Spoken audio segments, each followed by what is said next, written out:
Hello everybody, in today's video on acids and bases, we'll be determining their concentrations from pH, and I'll be going through a few examples step by step with you. Okay, in this example, we're going to be utilizing the pH formula in the 7 strong acids. So, our question today is, what is the pH of a 0.8 molarity hydrobromic acid solution? So the first thing that we have to recognize is that hydrobromic acid is a strong acid found in the list of the 7 common strong acids. What that means is that when it's dissolved in water, it's going to completely dissociate into 1 hydrogen ion and 1 bromine ion. What this means for us is that the ratios are going to be 1 to 1 to 1, meaning that if we started with 0.8 molarity of hydrobromic acid, since it's all 1 to 1 to 1, we know that the hydrogen concentration will be 0.8 and that the bromine concentration will be 0.8. This is what we need to find the pH. So now we'll take this and plug it into the pH formula, which is the negative log of the hydrogen concentration. A quick tip that you can remember is the P in pH means negative log. So all we do is take negative log, in this case of 0.8, and that should give us our answer when we plug it in. Negative log 0.8, when we round 0.097 will be our pH.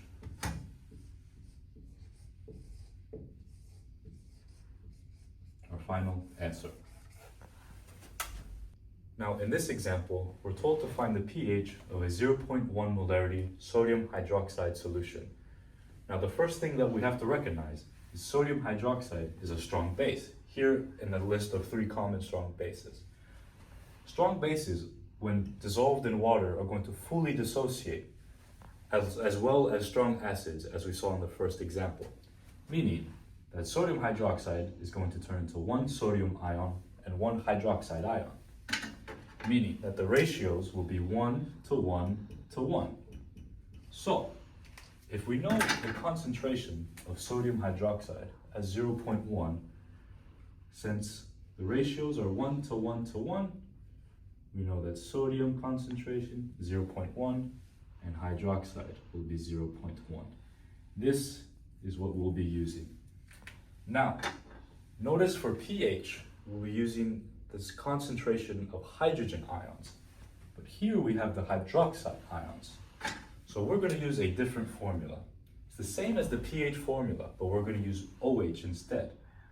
So to find POH, it'll be the negative log of the OH concentration. Now we have the OH concentration is 0.1, so we can plug that into the formula. So the negative log of 0.1, we can plug that into our calculators. Negative log of 0.1 will give us 1.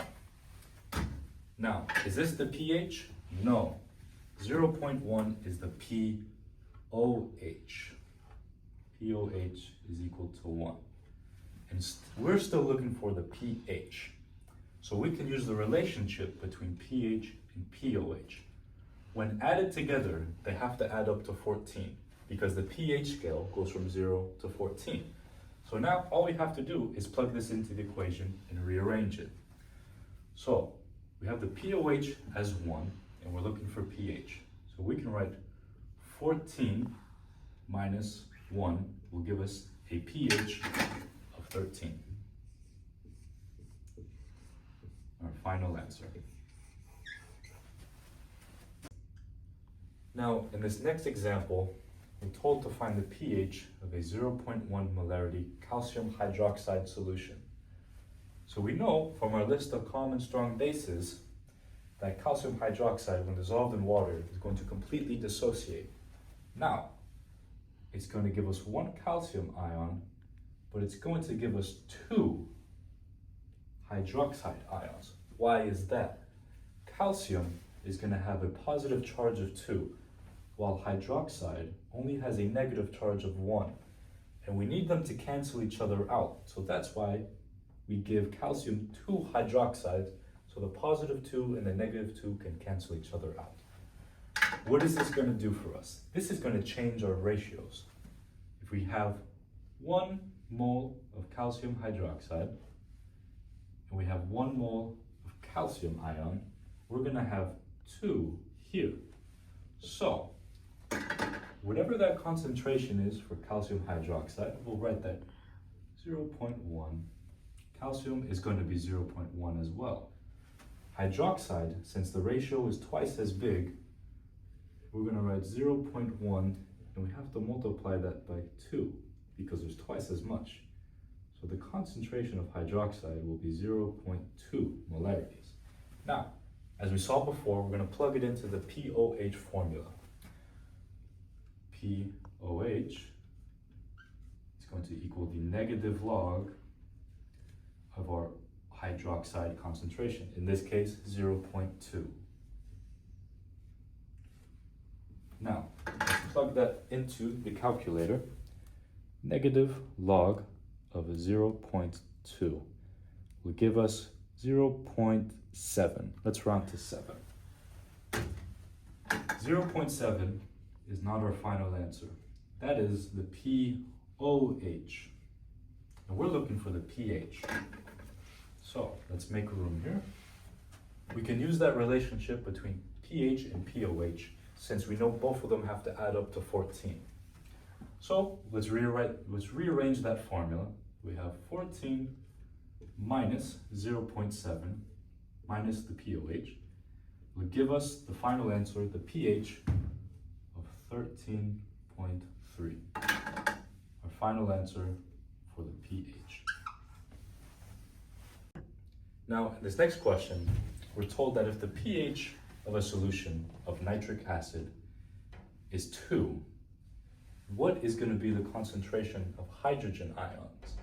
Now, this original pH formula we can't use anymore because we don't have the concentration. We're looking for that, but we are given the pH. So one way we can write this is that the concentration of hydrogen ions is 10 to the negative pH power. That's simple. If we know that the pH is 2, then the answer is going to be, for the concentration of hydrogen ions, written in scientific notation, as we should do in chemistry, 1.0 times 10 to the negative 2. That's simple. Now, another way of looking at it is here at this chart. The pH going from 1 to 14, from acidic to basic. And we know that the concentration of hydrogen ions it has a relationship with the pH of 10 to the negative pH, whatever that is. So we see if the pH is 7, 10 to the negative 7. If it's 8, 10 to the negative 8. So if the pH is 2, then that must mean that the concentration of hydrogen ions 10 to the negative 2.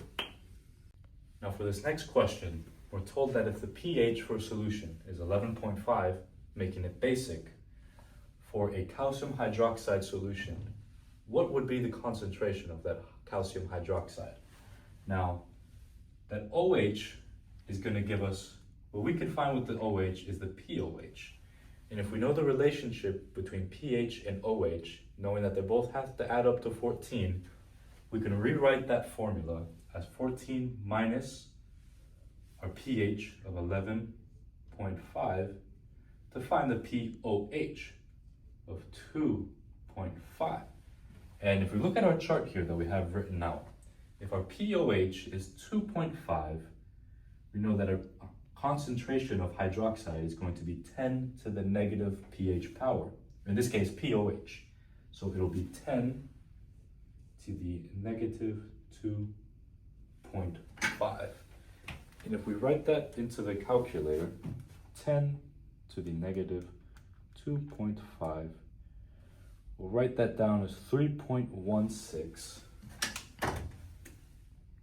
3.16 times 10 to the 1, 2, third power, negative third power. because it's small. Now that's the concentration of hydroxide. And we're looking for the concentration of calcium hydroxide. So we know, since this is our strong base, when it dissolves in water, it's going to dissociate completely, giving us 1 calcium and those 2 hydroxides. So whatever our hydroxide concentration is, 3.16 times 10 to the negative third, we have to divide it by 2 to give us the concentration of calcium hydroxide. So we'll take this number, divide it by 2, and we'll see what we get. Divide this number by 2, and we'll get 1.58. 1.58 times 10 to the negative 3. And that's our concentration of calcium hydroxide. Thank you for watching. If you have any questions on the material that we covered today, please put them in the comments and I'll get back to them as soon as I can. Have a great day.